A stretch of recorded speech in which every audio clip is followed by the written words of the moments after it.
I would like to invite His Excellency Shri S. Gopalakrishnan, High Commissioner of India to Malawi, who will share what this partnership means for the Global South and in particular, Malawi's and India's goals. Your Excellency, thank you so much for joining us this afternoon. Thank you, Ms. Molly. Am I audible? Yes, we can hear you. Okay. Thank you, Ms. Molly. His Excellency, Mr. Rudolf Swank, Acting UN Resident Coordinator in Malawi, Ms. Atta Sise, Acting Regional Digital Hub Lead for West and Central Africa, UNCDF. Ladies and gentlemen, namaskar and good afternoon. At the outset, I thank the UNCDF, UN Office for South-South Cooperation, and Reserve Bank of Malawi for organizing this important event today. I'm happy that the India-UN Development Partnership Fund, in cooperation with UN Office for South-South Cooperation, is launching the project titled Building Digital Inclusive Economies in Malawi. The project aims at building inclusive digital economies in Malawi through empowering customers, inclusive innovation, open digital finance ecosystem, and enabling policy and regulation. Excellency, India remains committed to the principles of South-South cooperation, both at regional and global level, for mutual learning, capacity building, and progress of all developing countries. India believes that development partnership should be guided by partners' priorities, build on local capacities, and create local opportunities. India's development cooperation has taken multiple forms, from capacity building by providing training to over 15,000 students every year from more than 160 countries under the Indian Technical and Economic Cooperation Program, to providing developmental financing to over 60 countries worth more than $30 billion. Traditionally, India pursued development cooperation bilaterally or through regional forums.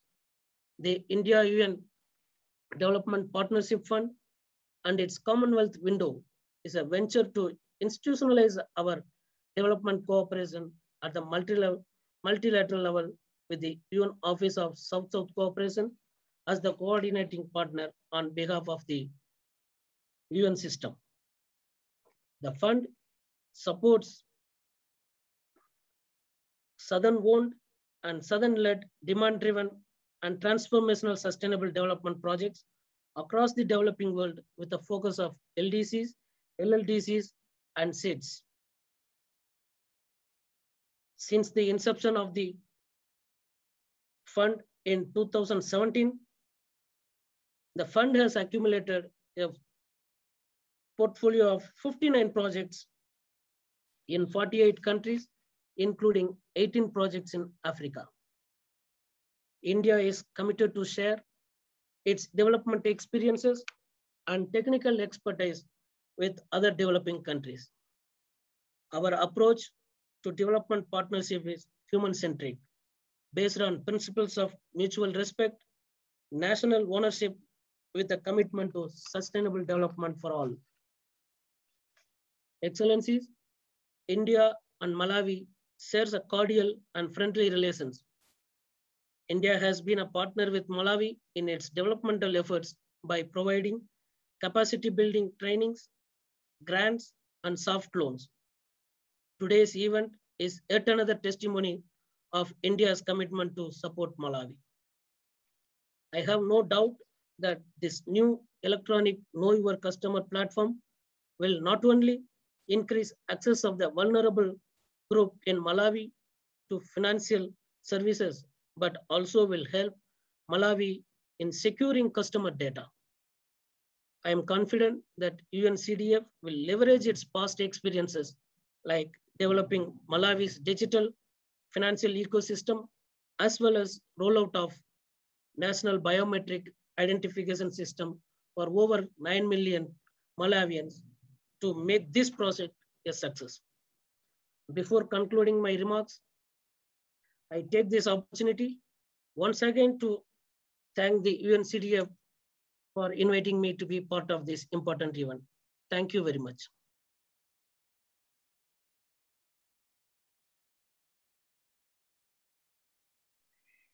Thank you very much, Your Excellency, for those remarks.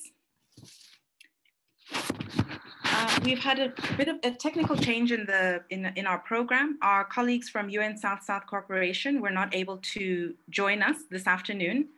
And so unfortunately, we won't hear from them this afternoon. But I would like to invite Ms. Atta Sise, who is representing UNCDF leadership this afternoon. Atta serves as the DFS expert for the West African and Central African region. Good afternoon, Ms. Sise. Good afternoon, Mali, and thank you for the invitation. His Excellency, the High Commissioner of India, also to National Payment System Director and the Acting Director, and unfortunately the UN Office of South-South Cooperation couldn't be here, but I still send my salutations to them, along with fellow colleagues and participants of this webinar. Today signifies an important day for the UN Capital Development Fund, as we join in cooperation with our colleagues, the UN Office of South-South Cooperation and the Reserve Bank of Malawi. We are partnering on a project that aims to transform the lives of many Malawans by facilitating acquisition to a national digital identity that will increase their access to financial and digital services. This project will also have an impact on the growth of the digital financial services market, which will grow the digital and real economy.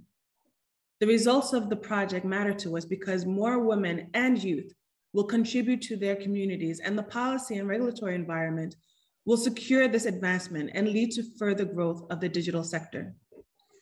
Working with South-South cooperation is vital for the enhanced development of our region. This will help boost our work in digital inclusion and deepen the reach of all stakeholders to ensure no Malawian is left behind. Throughout this implementation, we aim to work as several tiers to ensure that we implement and achieve, what we implement and achieve is sustainable and will have lasting impact for the people of Malawi. The last year has shown that our communities, businesses, and institutions must adapt to changing times and circumstances, such as COVID-19, which has spared no industry or community or country. Establishing systems or platforms that can weather these changes is critical for resilience and will ensure that the gains made in improved livelihoods and quality of life will not be lost. We hope to work with partners on these aims for the betterment of all Malawians. Before I close, I'd like to take this opportunity to thank all the partners and everyone that has joined this webinar. And we look forward to working with all of you. Thank you.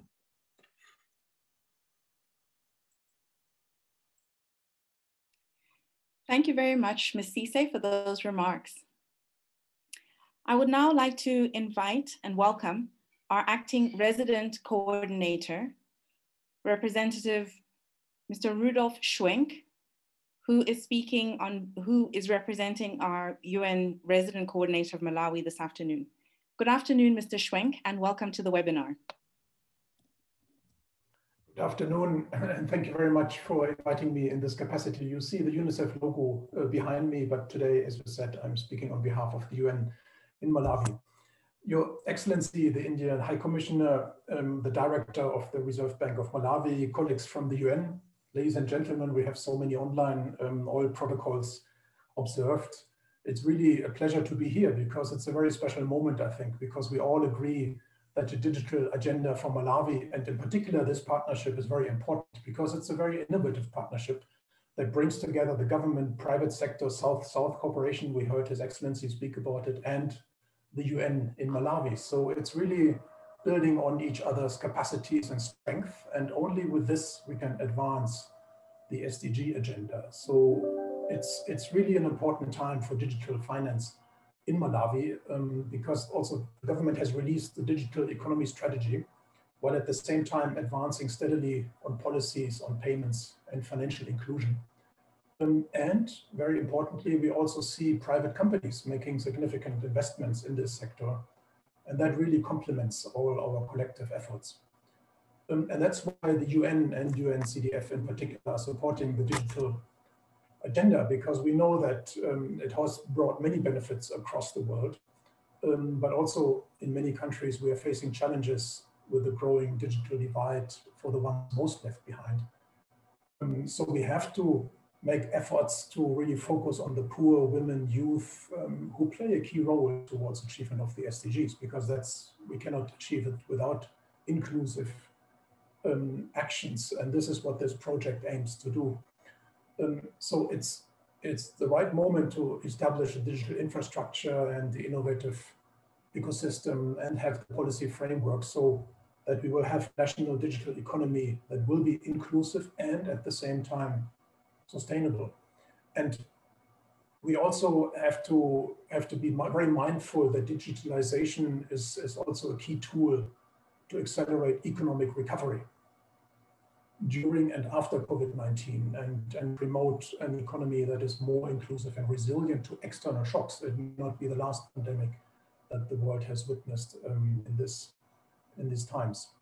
So it's really about complementarity between partners and the different UN agencies, and it leverages on the joint efforts, successes, failures, lessons learned, of course. And to give you just one example, the government of Malawi and UNDP made significant progress in building a foundation of digital identity across the country through Malawi's national digital ID that has registered more than 9 million Malawians, and we will hear more on this. And the role of UNCDF, thank you very much for organizing and again for inviting, is really to complement these efforts while also supporting with solid technical capacities partners in the financial sector. So this cannot be overestimated. It's really an important factor. So addressing these core infrastructural requirements for the success of this digital transformation, this project will work with the sector to link digital financial services to the greater digital economy and ensure, as I said, that marginalized populations like women, youth, and rural population have appropriate access to this system. So this is a good day, and I wish the project all success. Thank you very much. Back to you, Molly. Thank you so much, Representative Schwenk. We appreciate your presence here today.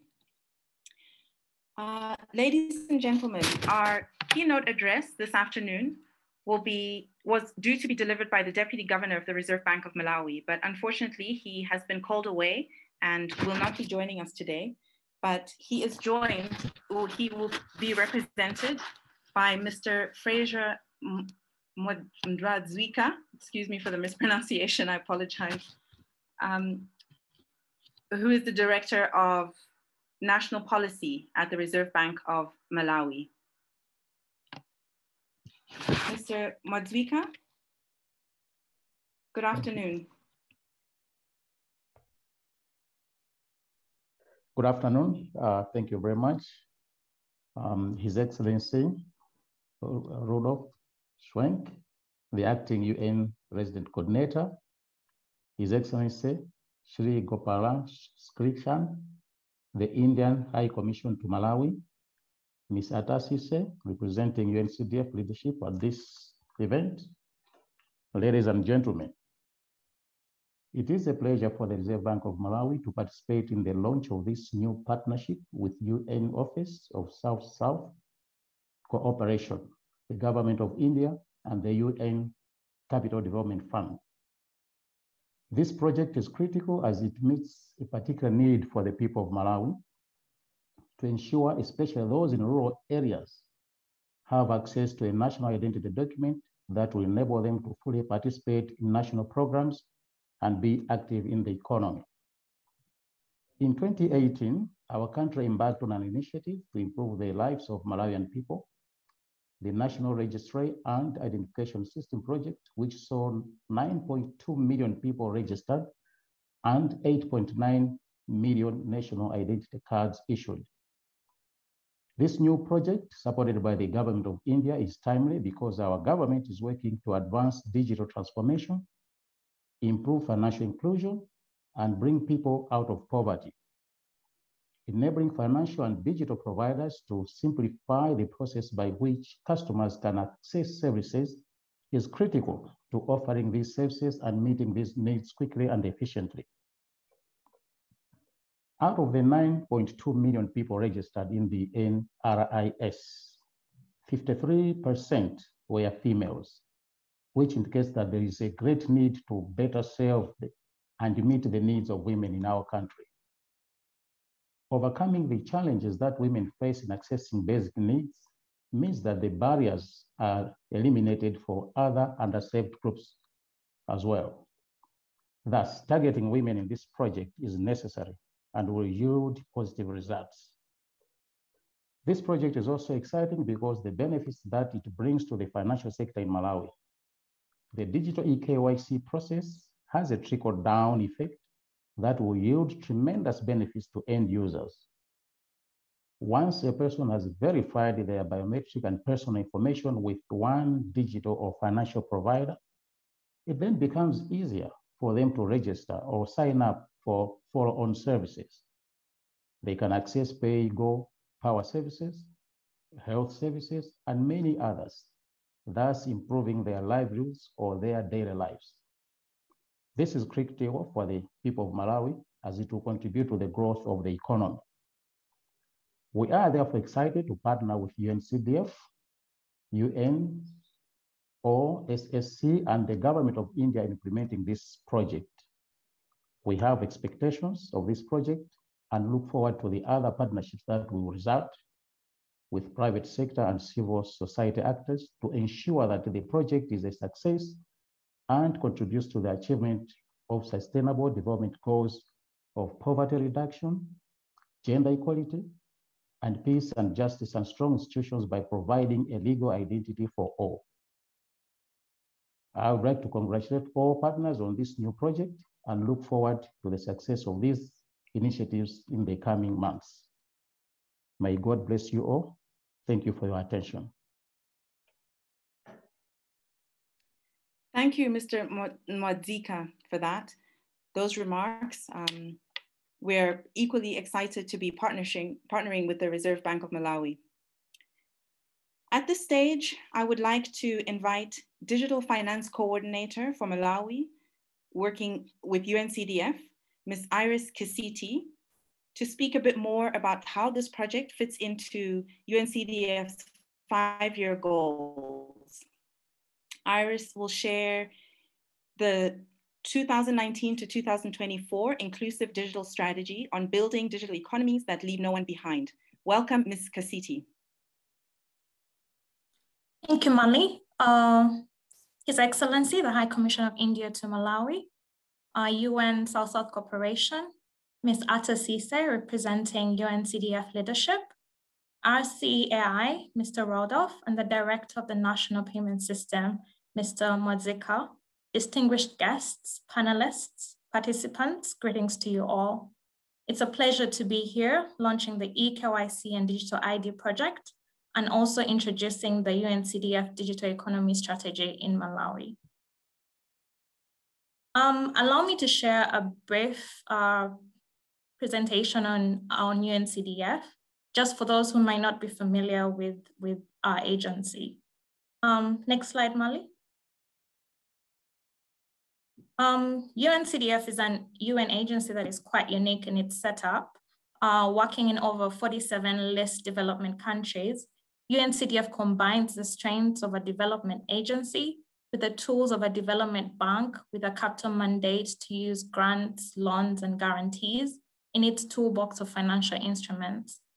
We work with both the public and private sector to offer technical assistance and de-risk investments towards an inclusive digital economy. We mainly target vulnerable and underserved populations, so you'll see us working mostly with women, youth, MSMEs, refugees, people with disabilities, and rural communities. Please allow me to share some background about UNCDF in Malawi. UNCDF has had country presence in Malawi since 2008, with an initial focus towards promoting financial inclusion, under the Mobile Money for the Poor program, that was MM4P. The program saw Malawi advancing from the startup stage of digital finance services into the expansion stage. The program recorded multiple achievements, some of which included supporting the DFS coordinating group, that's the Digital Financial Services Coordinating Group, which was a platform that brought together digital financial service providers to collaborate and share experiences as well as best practices. The program also prioritized capacity building through hosting a number of workshops and conferences on a range of topics from policy and regulation to ecosystem development. In addition to that, UNCDF also provided technical assistance to both public and private sector, as it continues to do to date. So in addition to those achievements, we have had some very important lessons. Next slide, Mali. First, when it comes to digital, everything really moves very fast. Players are constantly innovating, consumer needs keep evolving, and the police and regulatory bodies have to constantly keep up with the needs of the industry. Another important lesson was on the negative impact of growth. As Malawi moved from the startup stage to the expansion stage, we started to notice a digital divide, or what you may call equality gaps. For example, if you focus on account ownership over the period of 2011 to 2017, for those familiar with the Findex report, the data actually showed that the education gap, income gap, and unemployment gap were actually widening over time. So this was a development we had to pay special attention to, this inequality and digital divide that was happening. We also learned what is most important. While a lot of us put a lot of emphasis towards number of users acquired, say number of active users, you know, how many people are using a mobile phone and the like, we need to start focusing on the needs and wants of the target groups, of the people that we're targeting, be it women, youth, or rural populations, for example. The end goal for Malawians is really access to finance, agriculture, clean and affordable energy, education, and access to efficient health facilities. So that should be our end goal as well. Digital finance should only be a means to an end in this case.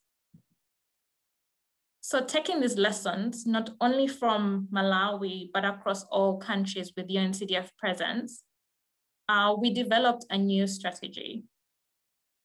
Next slide, Mali. The Leaving No One Behind in the Digital Era strategy was developed and launched in 2019. My colleague, Ms. Atta Sise, has hinted on that as well. Under this strategy, as a strategy states, our vision is to promote digital economies that leave no one behind. The main goal here is to equip Malawians to use innovative digital services in their daily lives that will not only empower them, but also contribute to achieving the SDGs. So in order to achieve our set goal, we need to focus very much on partnership. We partner with both private and public stakeholders on different projects that leverage innovation and technology in order to unlock underlying constraints towards building an inclusive digital economy, with, of course, a lot of focus on achieving or servicing the Sustainable Development Goals. The main one being the Sustainable Development Goal 1, which is no poverty. So under that strategy, we have a framework by which we try to co-create inclusive digital economy societies. It has 4 work streams. One is empowered customers. We want to make sure that end consumers that we're trying to reach and benefit have the digital and financial skills to actually be empowered. Second is inclusive innovation. We need to ask ourselves, are the innovations that we're building in the country actually addressing the needs of the marginalized populations we're targeting? Third is an open digital payment ecosystem. Do our target groups have access to mobile phones, energy, internet, as well as digital payments? Are they actually addressing the needs of these marginalized groups and closing the equality gaps we talked about, you know, the gender, employment, education, gaps and so on. Lastly, but definitely not least, is policy and regulation. Working with our government partners, say Reserve Bank of Malawi, for example, trying to understand whether there is a strong enough enabling environment to address some of the challenges that we see in the other work streams, as well as trying to accomplish the vision with our government partners on what they would like the Malawi's digital economy to look like.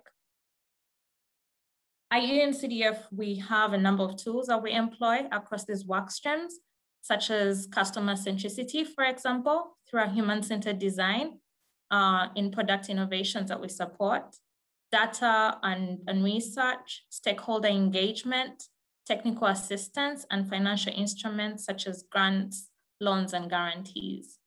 All this with the goal to leverage digital services to empower people to lead productive and healthy lives.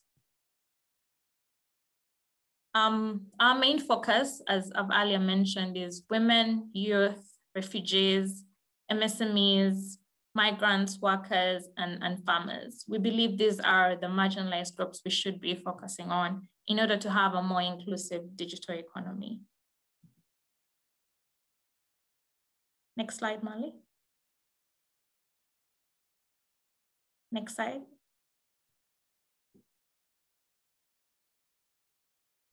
So to localize this strategy and make it relevant and specific to Malawi, we looked at the market constraints that exist. So here, for example, we're looking at lack of digital economy framework, limited access to finance, costly payment interoperability models, as well as pervasive digital divide.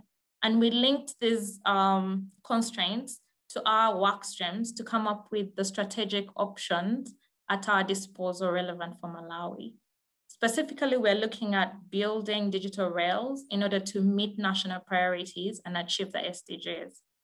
Some of these strategic options that we came up with included, for example, innovating digital financial services, digital entrepreneurship, digital skills and literacy, as well as digital infrastructure, with a focus on our target groups being women, youth, refugees, and MSMEs. So this leads me to the project we're launching today. Last week, we launched the Digital Finance for Resilience project that will focus on the core of digital, that is agent distribution, financial and digital literacy, digital innovations, and lateral learning. To complement that work, the project we're launching in Malawi today will be focusing on developing an integrated eKYC platform to ease access to formal financial services and a wide range of government social services. The project will leverage and complement the work we've done, the work that was done by the National Registration Bureau and UNDP on the National Digital ID project. Mr. Anthony Cameron, who's the next speaker, will shed more light on that project and how this project complements the progress that has already been made. The project will target women, youth, and rural populations, and we're looking at mainly 2 key outcomes.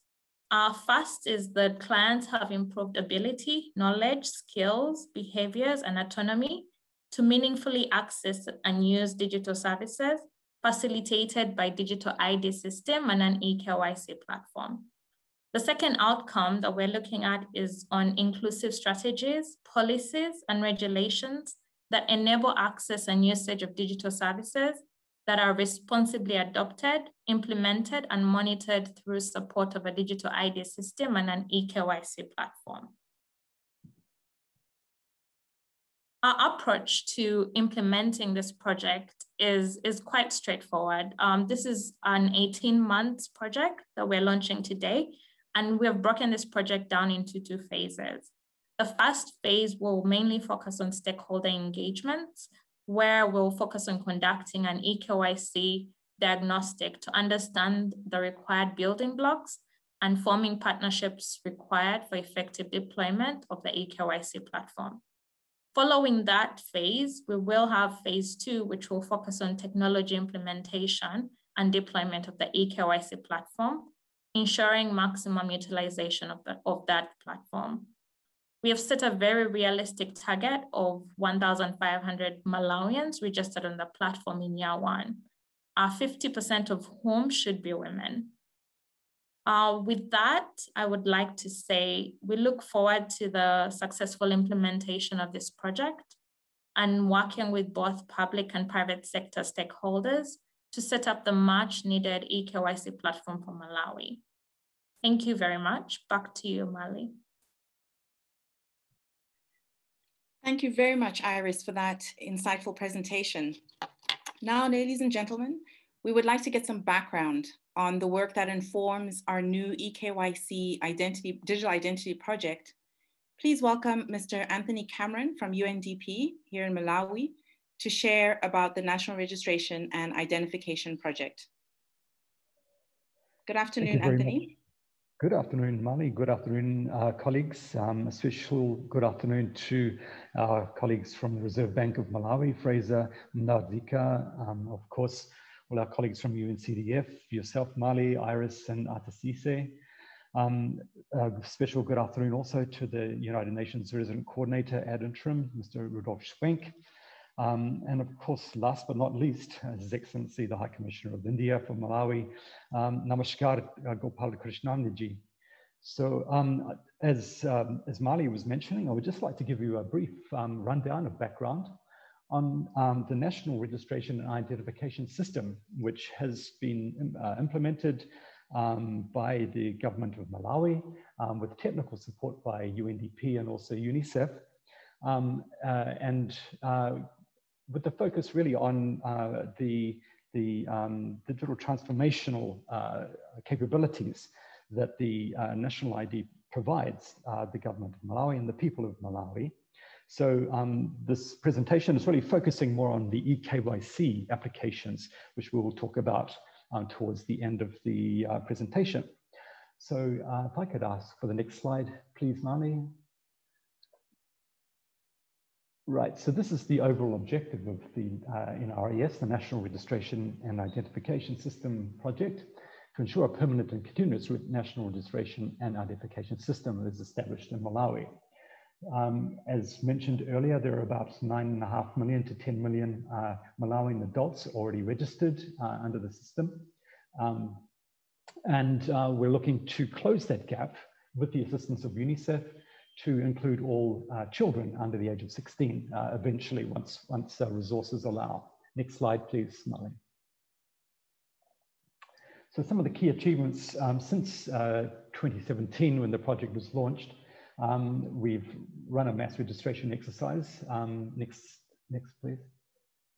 Where 9 million Malawians are registered, and we're up around nearly 9.3 Malawians now who have been issued ID cards.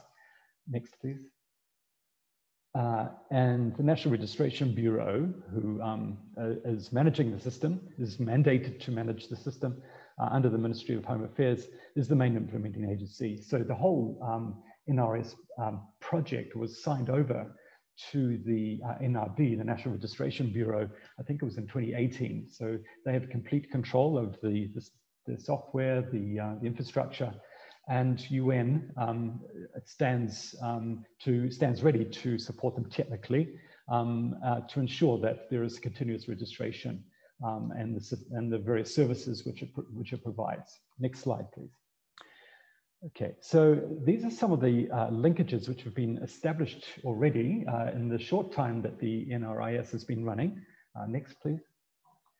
We've engaged with MACRA. So they have been able to register, oh, sorry, this is a different slide. We have a voter registration, for example. We've cleaned up at least authenticated the voter rolls for the 2019 and 2020 elections to ensure that there was one person, one vote for the national elections. And compared to previous elections, that saved the government about $7 million.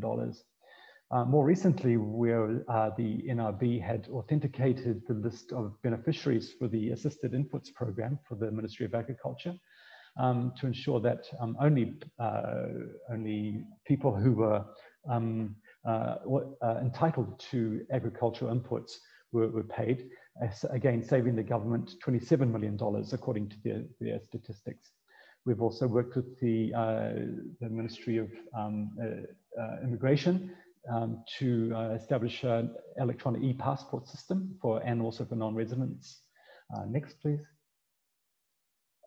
And also we worked with the government to clean up their public service payroll to eliminate ghost workers in the DHRMD public servant payroll, and also working with the Malawi Revenue Authority to ensure that people who are registered under the authority are who they say they are, that they're not trying to evade the authorities. Next, please. And of course, linking with the Ministry of Health and linking the national ID to patients. And this has got potential for e-health and m-health applications also under the Ministry of Health. Okay, so as mentioned, we have worked with MACRA to link national ID to every SIM card, which is functional in Malawi. Next, please. So that's according to the National ID Communications Act. So out of the 3.7 million subscribers in TNM, 3.2 million are actually registered with their national ID, so we can link their ID to the SIM card. Next, please. And of course, with Airtel, out of the 5.5 million subscribers, 5.3 are registered also using their national ID. So we can directly link their IDs with their SIM cards. And this has huge potential, of course, for mobile money payments. We've linked with the Financial Intelligence Authority, signed an MOU with the FIA about this time last year.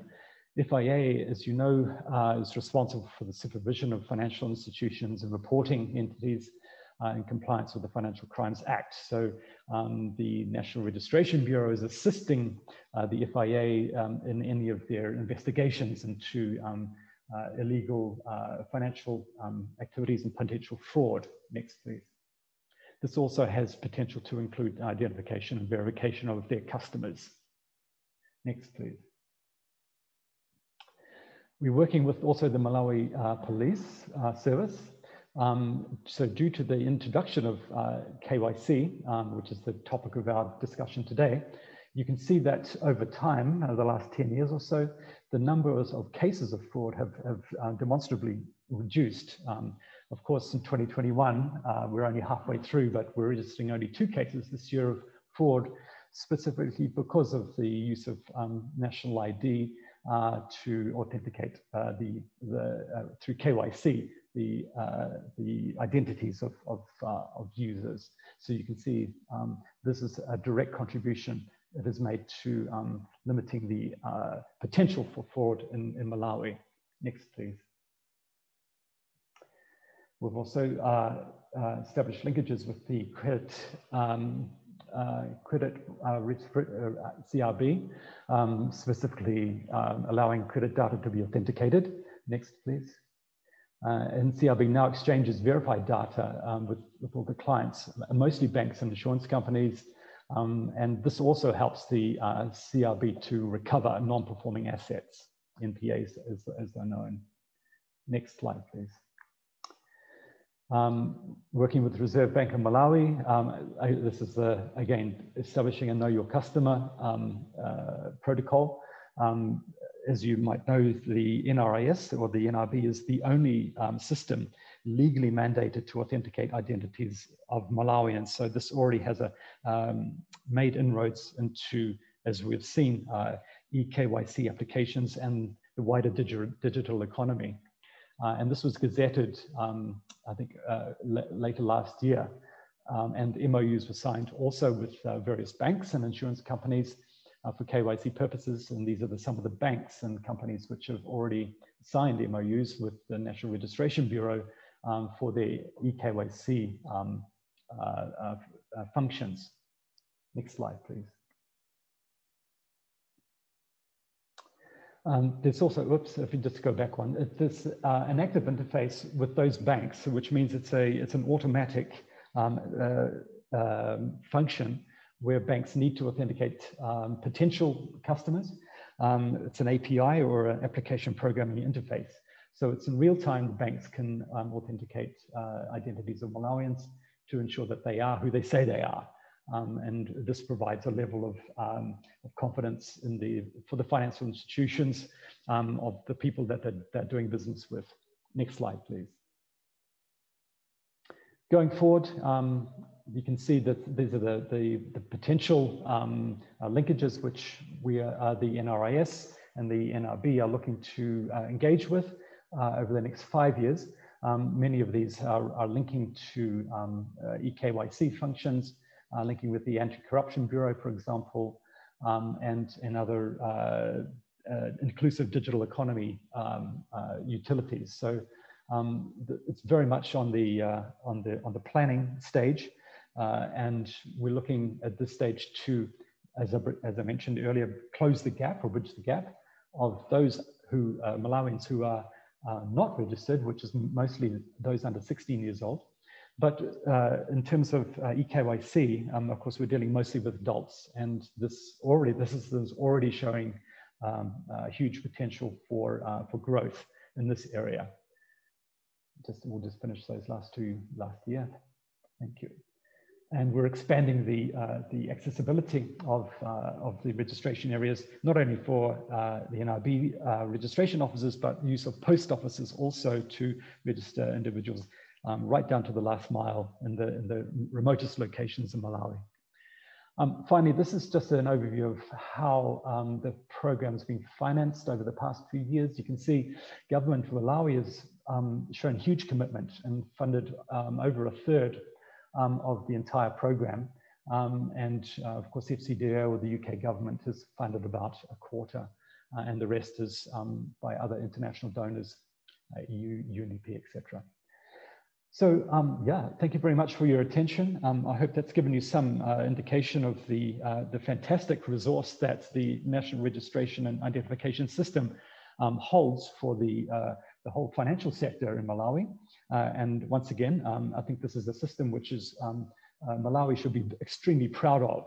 And it's an absolute national resource which can be capitalized on and used in the future program sponsored by the Indian government and the World Bank. And we look forward to increasing the results and expanding the utility of the National Registration Bureau and its functions for the good of the people of Malawi. Thank you so much. Thank you so much for that, Anthony. It's really interesting to see what work was done before we got to this stage here this afternoon. So thank you very much for sharing that. Ladies and gentlemen, we'd like to now hear from our experts working in this field who will share their experiences and perspectives on a matter of eKYC that we're discussing here today for the digital finance sector. Our panelists are Ms. Thelma Saiwa from the Reserve Bank of Malawi, where she serves as the Chief Examiner. Good afternoon, Ms. Saiwa. Good afternoon, Mali. Welcome to the webinar. I'd also like to welcome— Thank you so much. Thank you. I'd also like to welcome Mr. Charles Ulaya, who is the Chief Risk Officer at National Bank. Good afternoon, Charles.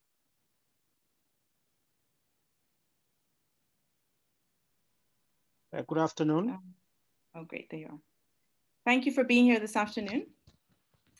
And lastly on the panel, we have Mr. Bram Fudzulani, who is from the local fintech Angle Dimension. Good afternoon, Bram. Good afternoon, Mali. Thank you all for being here with us today. Well, we're here doing this webinar virtually because of COVID-19. From your perspective, Thelma at RBM, how relevant is the setup of a centralized eKYC platform for Malawi, especially in the era of COVID? Thank you, Mali. I would say that eKYC is an important setup for the central bank and even for the financial institutions in this era of COVID. because it will allow electronic identification of customers without physically interfacing.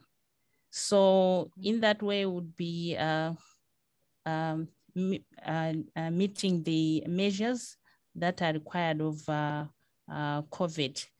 I would say we needed this eKYC yesterday.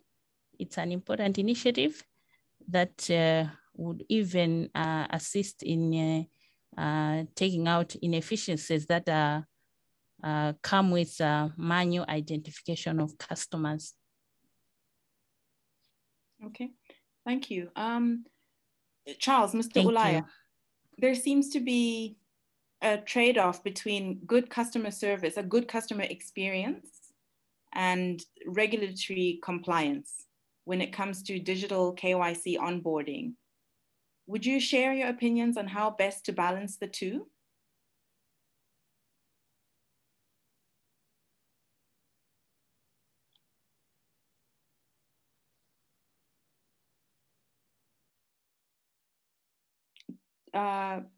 Charles, can you hear me, or has the connection dropped? Hello, can you hear me?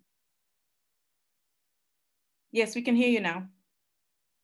Okay, so the biggest challenge that we have faced as a country is the involvement from manual kind of setup where from a regulatory point of view, the requirements were that there should be a physical form that our customers have to fill, and then we print and we file so that we provide evidence that we corrected the right information from a customer.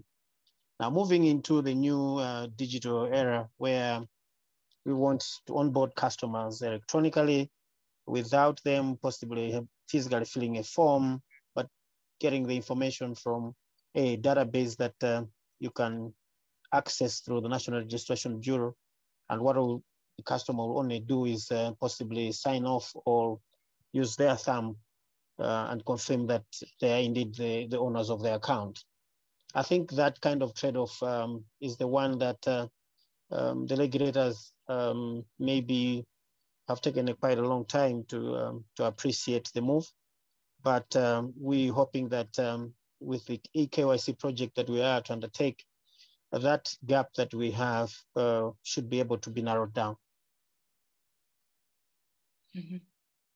And just going back to you, Thelma, do you have a different view on this as the regulator, or are you of the opinion that it's they can be complementary, that the customer experience will not suffer because of this type of onboarding?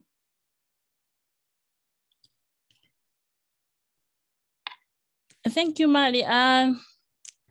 The benefits would be mutual to both the customers and to the banks, even to us as the regulators. The customer is looking for a satisfactory service, and for the bank, they'll be looking at issues of efficiency and cost. On our part, as we foster AML requirements over the financial institutions, we require the financial institutions to identify their customers and verify the customer. That is now ensuring that the ID that they are using is authentic. So in this case, the process of verifying was kind of challenging to financial institutions. So with eKYC, it will kind of simplify the process, and then the results would be instant. So I would say that there wouldn't be a trade-off as such, but it would be a complementary kind of relationship and beneficial to all stakeholders. Thank you. Thanks.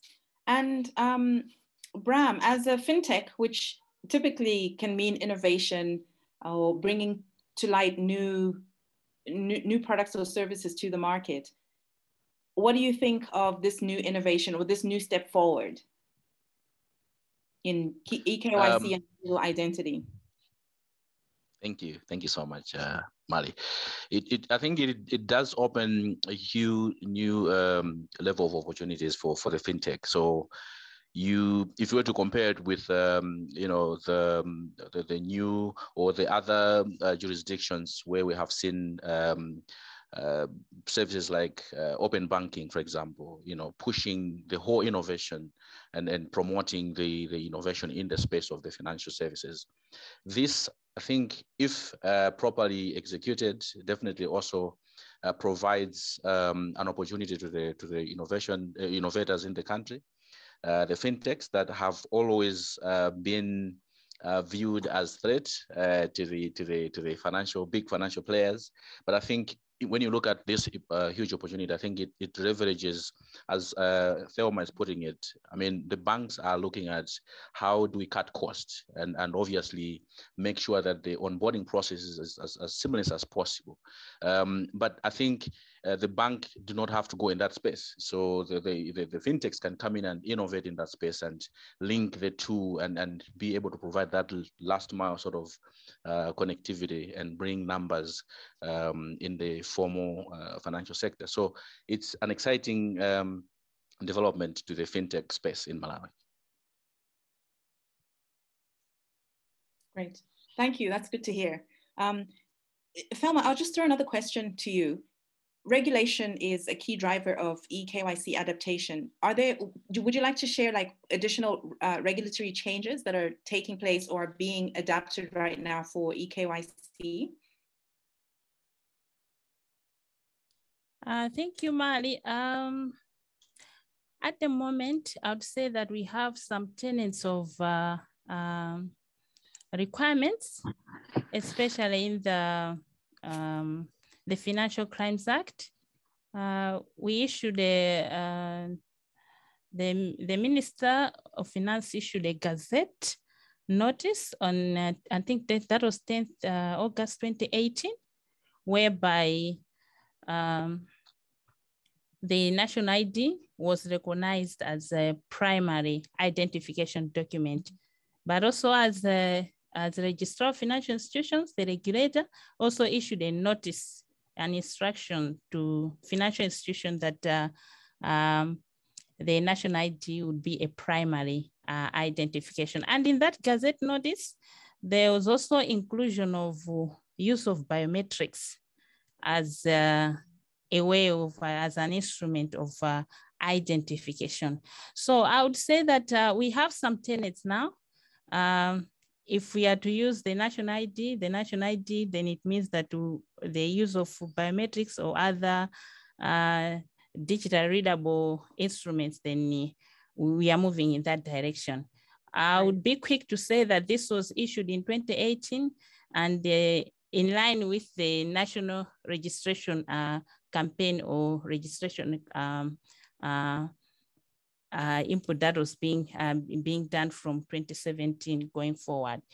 But also in the same act, there's an issue of record keeping that we are allowing financial institutions, instead of having only hard copy documentation, they can also retain their information in a soft copy. Going forward, I would say that there'll be an enhancement. This is just a new project. As we go through this project, there'll be enhancement in the legislation that we have. And as the project is going to an end or it's being now rolled out live, then it will mean that you will also have further enhancements to the current requirements that were already co-opted in the either in the act, regulation, or even in the guidances that were already issued. Thank you, Mali. Okay, well, it's good to learn that the regulation is happening, policy change is happening alongside innovation and change. So neither one is being left behind, which is really great for advancing the market. So I would just like to turn to Charles now for a minute. With these new measures, can you share your opinions on how digital onboarding can impact the business or the consumer? I know you spoke of, well, Bram, oh, sorry. I was saying Bram spoke a little bit, he touched on cost-cutting measures, but are there any further impacts that the business might experience? To us, I think it's the efficiency of opening the accounts at the moment. You will notice that most of the marginalized people that we have, these are young entrepreneurs, women, those that are below possibly the age of 18 or they are within 16 years of age, and they would want to have an access to a bank account. They normally open these accounts at a place where they come in groups. But if we go the digital way, they would not need to possibly hustle into those kind of groups. They would be able to access opening of their account through the access points that we're going to give them. So it will open up the account opening process where one would be sitting at home and be able to open a bank account without physically visiting a bank station to be verified and then open an account. And that is would be a huge saving in terms of these marginalized groups. A bank officer may not need necessarily to go to Dzereka to meet refugees or to go to Mulanje to meet women that are in groups. They will be able to access the opening of these accounts digitally, which would really improve the turnaround in terms of how they open their account. Right. And Bram, do you have any experience in this area? Would you like to, that you would like to share? Yes, so I think the problems that you know, the big corporations like, you know, National Bank and other financial institutions face, they're the same when it comes to fintechs. When you are trying to innovate in the space of financial inclusion, so one of our products is the Vidic Savings and Loans application that tries and to digitize the processes. And so one of the hiccups that you always meet is how do you tap into the National Registration Bureau database in the compliance of the KYC. So to sort of have a KYC centralized and then allowing you to tap into that database, do pretty much whatever you want in solving the last mile connectivity or last mile service delivery in the financial space, then that is a huge benefit that would not only just go towards the big operations, but also even the smaller players that are trying to innovate within the space. Okay. We have a question coming in where someone would like to know, specifically to you, Bram, if you have already innovated within this space, or if what, like with the various products or service that your fintech offers, has this already shaped a particular approach that you're using for a target market, or whether you're using a combination of different onboarding systems? How have you innovated in this space so far?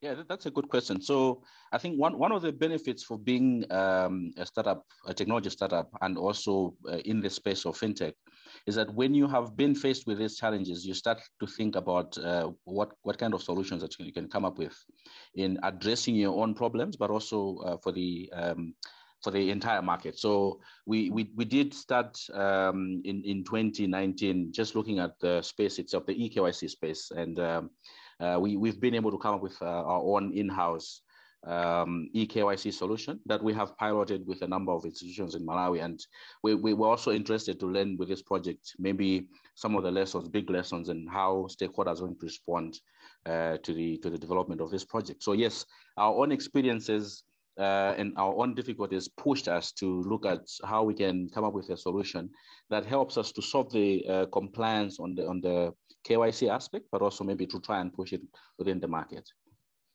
Okay. I'd like to know, Thelma, from you. This is, Malawi is undergoing, quite significant digital transformation, and I'd like to just learn a little bit of how this project fits into the larger scale when you think of Malawi's digital transformation. I think the deputy governor in the remarks that were read for him hinted at this, and I'm just wondering if you have any more to share in that in that line, especially given that we've seen how much work has already gone through the presentation that Anthony shared.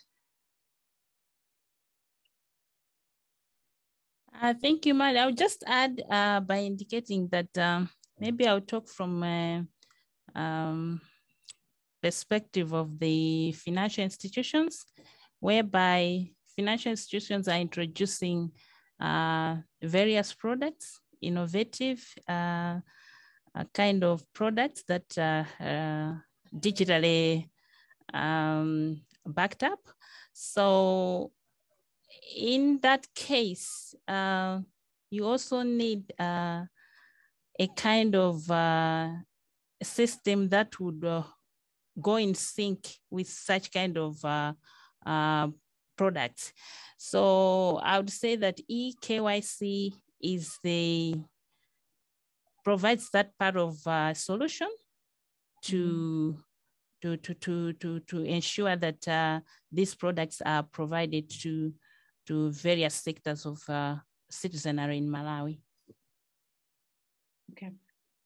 Okay, thank you for that. I think we have a greater understanding of where the country lies in this space. I'd like to now turn a little bit to the particularly rural women who are the target group for this particular project. Charles, what difficulties has your bank specifically experienced meeting the KYC requirements for instance, rural women or those who are in very remote areas? And will this, how will the implementation of the eKYC platform make it easier to reach these customers?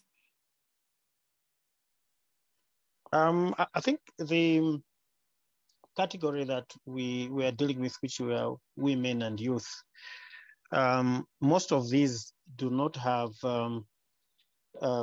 what we call the KYC requirements that one would expect. The issue of having a physical address where they operate their business, whether they have the necessary place of location is also a big problem. Now, we believe that most of the information that we are requesting from our customers as well is already on the national ID. And if you can have access to the national ID, the process of opening the accounts would be reduced maybe by 60%. Currently, a person goes to a service center, they spend maybe 2-3 hours standing or queuing, a thing that can be done remotely without necessarily coming to a service center.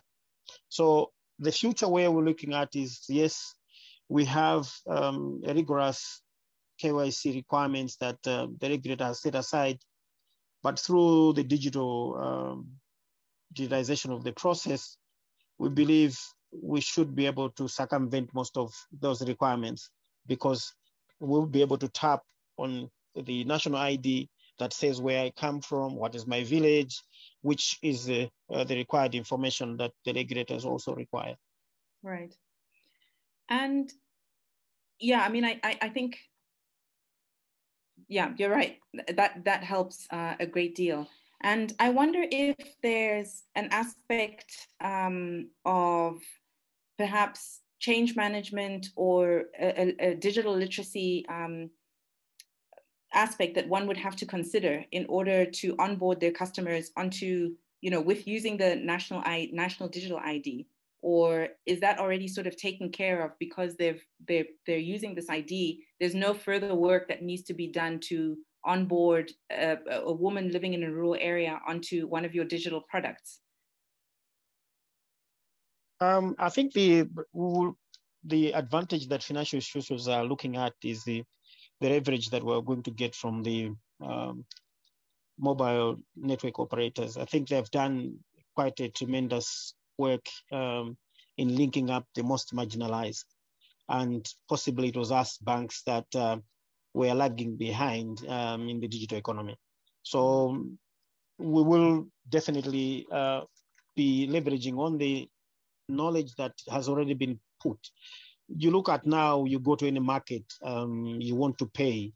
I mean, the ladies in the markets who maybe their literacy levels are low, they will tell you, look, you can pay me by using any mobile network operator or any bank if they have a bank account. So you would find that Malawi really has made a tremendous strides in this space. And it's us banks possibly that, as I said earlier, we were a bit behind in leveraging on the same. Right. Okay. So hopefully this will sort of provide that extra impetus to move your businesses forward, the banks forward, and then to drive that growth in the market and overall in the economy. Bram, do you, in your perspective, do you have any a point of view with regards to how women access your services? And do you have a particular approach that you would like to sort of apply in reaching women or young people with your financial products? Yes, so I think one of the approaches that we've also seen on the market is that most of the organizations are shifting, from the traditional way of just offering services. They are looking at the behavior changes, the society changes, and even the community level. So with regards to some of the services that we provide, we deal with the communities directly. So instead of us waiting for the communities to come to us for the services, we go to the communities with the services. And then these being the digital services, we incorporate issues of digital literacies so that they are aware we show them how they can actually use the services. Now, like I pointed out, that one of the biggest hindrances was the issue of KYC, because at the end of the day, you have to make sure the process is very seamless and is not prohibitive enough when you say, we've come to your community and then we want to collect the KYC details so that you can continue using our services. That at the moment is a big challenge. And so with regards to having a centralized place, I think engaging the communities with those kind of digital services, which is closing the last mile gap, would simplify even taking the actual digital lessons to the communities, apart from just getting them on the platforms, would be a much easier task than it is now. Okay.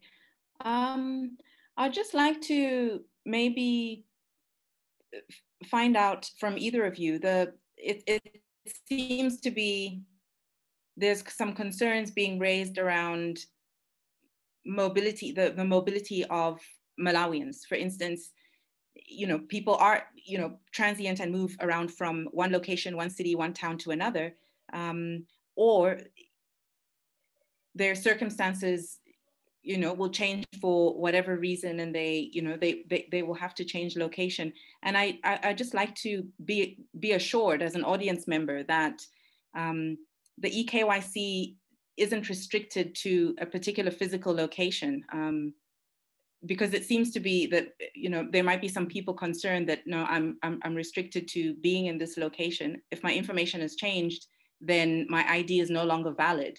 But that is not correct. Is that so?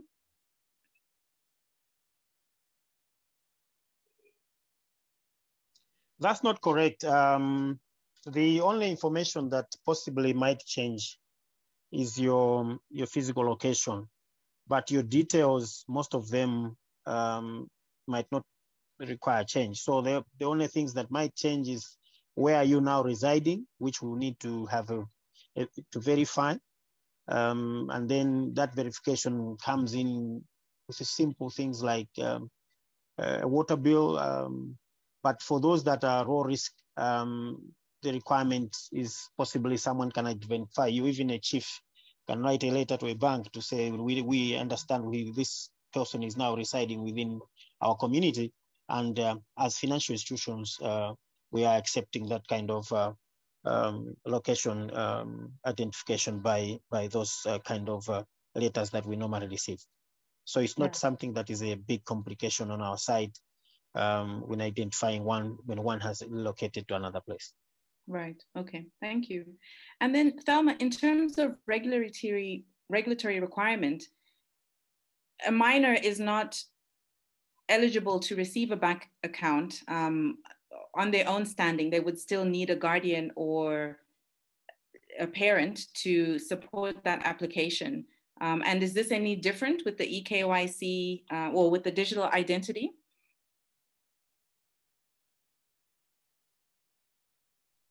Yes, Mali, the minor is not supposed to hold an account. It means somebody who is a guardian or a parent who have an interest for kind of account. So, but at account opening, much as you use the identification for the guardian, but they would also, banks would also require proof that this minor is you are indeed a guardian for that minor. So they would either birth certificate or an under 5 clinic card, at least to ascertain that you are opening an account indeed for a minor and not for something else. So yeah, that still stands, that the guardian has to open an account for a minor. Thank you. All right, thank you. I'd just like to now, just to hear from you, people who represent different interests within the industry, how it is that, or to get your point of view in how UNCDF and the partnership here can support your business or institution further to contribute toward this growing sector. May we start with you from the Reserve Bank, Thelma?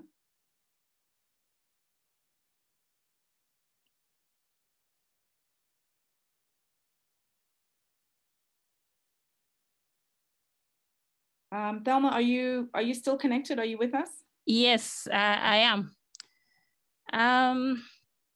I'd say that we welcome the partnership with UNCDF, and as one of the main partners in this project, we believe that the support that we are getting from the UNCDF through the resources that they are providing would enhance the eKYC project. The support would be technical, and then would also be in terms of resources, capacity building, the infrastructure. So we are, the resources, the needs are quite various, but I believe as we delve into this project, those pertinent issues will be dealt with as we go along. And initially, maybe before coming to this platform, issues of concept papers were already done on the requirements of from all the stakeholders. But as we move forward, these are going to be further articulated so that we can all get the output that we require at the end of the day. That's how I can respond. Okay, thank you. And Charles, how do you think UNCDF and the other partners can support your institution or throughout this project? I think to add on what Thema has said, us as the market players, the issue of capacity building will be very key as well to build up our understanding of what digital economy is and how we can also make include those that are marginalized in the formal banking system, as well as microfinance or insurance products that we have. Currently, I think when you look at the statistics that we have for banks, as compared to the MNOs, you'd find that we're not even covering a quota of those that have registered with the National Registration Bureau in terms of all the banks in Malawi, in terms of customers. And yet our colleagues in the NMOs, the figures that we're mentioning, almost a total of the total that are already on the National Registration Bureau statistics. So it means that the adage that we are indeed excluding a lot of people from accessing finance is true. And therefore, the issue of linking the national database to us, banks and financial institutions, and the financial institutions becomes key, so that the opening of accounts is eased up, as well as us should be able to make available digital loans. At the moment, most of us are thinking of providing these instant loans to SMEs, to the youth, so that they should have the liberty to have a living, as well as become entrepreneurs at ease. But without having a proper database, it becomes a problem because you can't trace them. And therefore, it's good that in this project, you're also linking up with the credit reference bureaus to make sure that if there would be a defaulter, the system provides a foolproof where they can be identified and they cannot have access to further facilities if they misbehave, which is very, very key. Okay. Okay, thank you. And Bram, any thoughts from you on how your industry, your fintechs and other innovators can gain further support from the partners? Yes, I think not far from what Charles actually pointed out, but I think I wanted to amplify the point that within the presentation that Iris made in terms of the scope of the project. So I think the issue of inclusive strategy and policies within the financial services, that is going to be a big issue that allows even small players to come and be at the table where National Bank is sitting and participate in this space. So I think that is something that the fintech community would love to drive the inclusion itself, not just inclusion for the end users, for women and youth, but also inclusion for the technology players to participate equally, in the space of the eKYC project. And then the other aspect is maybe, UNCDF would have to engage the innovators and look at what are some of the challenges that the community is facing, and look at the areas that we can corroborate and put our efforts together in addressing some of the milestones that were presented during Iris's presentation, that this is what UNCDF is trying to accomplish within the specific period of time, and how do we engage other technology providers within the space to look at some of the already existing solutions, so we don't reinvent the wheel, but we just sort of work together and promote what is already available. Thank you. Right. Okay, thank you so much. Thanks for sharing your opinions on that. I really would like to extend my gratitude to the panel for sharing their perspectives and expertise in this subject. And it shows that there's incredible depth of knowledge within the digital finance sector, which will definitely be critical as this project rolls out and as the market grows. We have come to the end of our program, so we'll close the discussion here.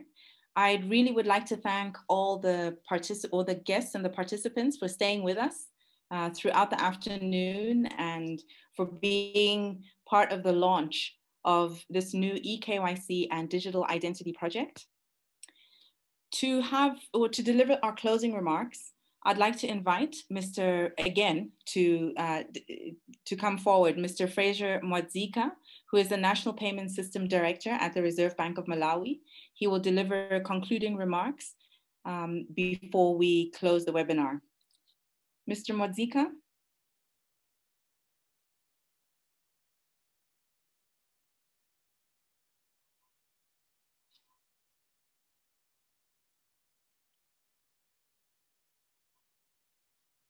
Good afternoon, Mr. Mwadzika, are you with us?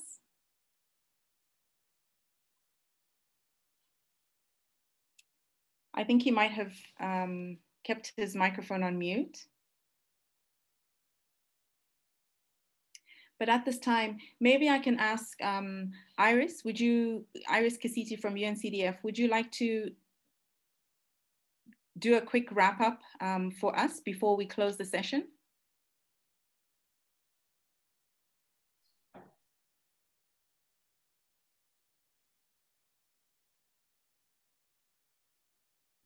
Hi, Molly. Yes, I would not mind doing that. Thank you again to our invited guests, His Excellency, the High Commissioner of India to Malawi, Atta Sise, representing UNCDF leadership, Acting Resident Coordinator, Mr. Rudolph, Mr. Madzeka from the Reserve Bank of Malawi, Mr. Anthony Cameron, the panelists, the guests. Thank you so much, everyone, for joining us as we launch this groundbreaking project, eKYC and Digital ID project for Malawi. As we have heard from the panelists, there are a lot of challenges that we have to look at and see how best we can build on the work that Anthony hinted in his presentation on all the work they have done and leverage the national ID on developing and implementing a KYC platform for Malawi. As I mentioned in my presentation, this project builds on the other work that UNCDF is doing. That would include the work we're doing around agent development distribution, the work we're doing on financial and digital literacy, as well as becoming a broker and a facilitator for collaboration in the sector for Malawi. So going forward, I look forward to engaging with all stakeholders, both public and private, to see how best we can implement this project. Thank you so much, Mali, for facilitating this webinar. And yes, thank you for all participants as well. Thank you. Thank you very much, Iris. And yes, thank you to, as Iris said, thank you everyone for being here with us this afternoon. We're very excited about this new project and the journey that we go on from here. And we will definitely keep you informed of where we're going. We're on our social media channels. Please connect with us there and keep informed and abreast of the progress of the project. As I mentioned before, this webinar will be shared. It'll be shared to the participants list who are here. And if you know of those who are interested in this topic or it's relevant to their work but are not able to be here today, please feel free, once you receive the link, to share that along with them. But for now, I would like to close the webinar, and we thank you all for being here. Have a good afternoon, stay safe, and take care of yourselves.